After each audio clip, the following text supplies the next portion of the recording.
Kenapa aku itu bela-belain susah payah cari kepala ayam di pasar? Jawabannya sederhana aja, karena aku pengen anakku sehat, kuat, gak pernah sakit, jadi mereka kenyangnya lama, nutrisi mereka terpenuhi, dan yang pasti rumah gak bau pup ya.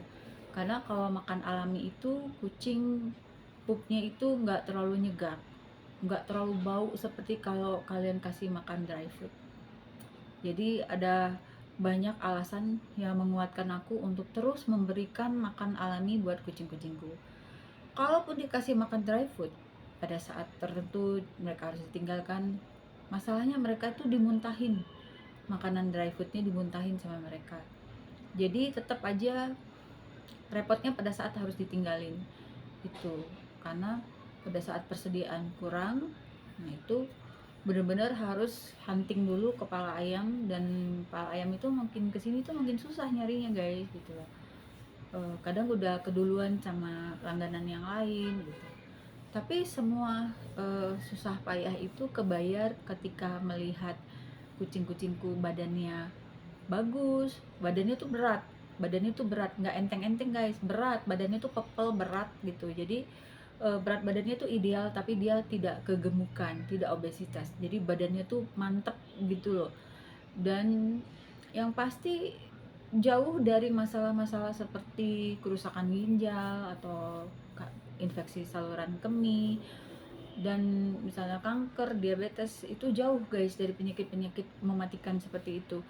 Buktinya Ajal itu setelah dikasih kepala ayam selama berapa tahun dia tidak pernah terkena flu TB ya, jadi tidak pernah kena infeksi saluran kemih lagi. Sebelumnya waktu masih makan dry food dia sedikit-sedikit pipisnya berdarah, dikit-dikit pipisnya berdarah seperti itu.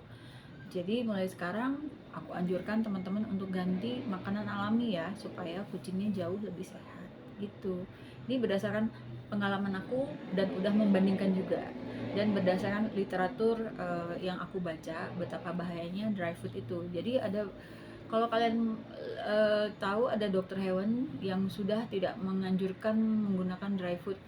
Dokter hewannya keren banget tuh, itu yang aku share, ada VT-nya. Itu dia bilang dry food itu nggak bagus buat anjing maupun buat kucing. Jadi baiknya kalian kasih makan alami aja. Ada banyak alasan kenapa makan alami itu jauh lebih baik, terutama dari segi kelembapannya. Jadi moisture-nya ya. Jadi kelembapannya makan alami itu jauh lebih lembab gitu ya, sehingga kucing itu tidak mengalami infeksi saluran kemih. Jadi pipisnya lancar, pipisnya nggak berdarah, pipisnya nggak ngeden gitu. Di samping masalah misalnya kayak keracunan, masalah logam berat yang ada di makanan kucing, dan kita tidak tahu apa aja yang dimasukkan ke dalam dry food itu, kita nggak pernah lihat mata kepala sendiri gitu kan, apakah ada zat-zat berbahaya. Dan yang pasti dry food itu adalah ultra processed food, dimana pemanasan tinggi sudah merusak semua nutrisinya. Makanya kucing itu sering banget kelaparan gitu. Sedangkan kalau kucing makan alami, dia itu kenyangnya lama guys. Kenapa? Karena nutrisinya terpenuhi gitu. Kurang lebih begitulah ya teman-teman, baca aja tuh atau lihat aja video-video aku yang ngebahas tentang bahayanya dry food, atau literatur penelitian, jurnal-jurnal itu banyak sekali ngebahas kayak gini. Oke, gitu aja dari aku.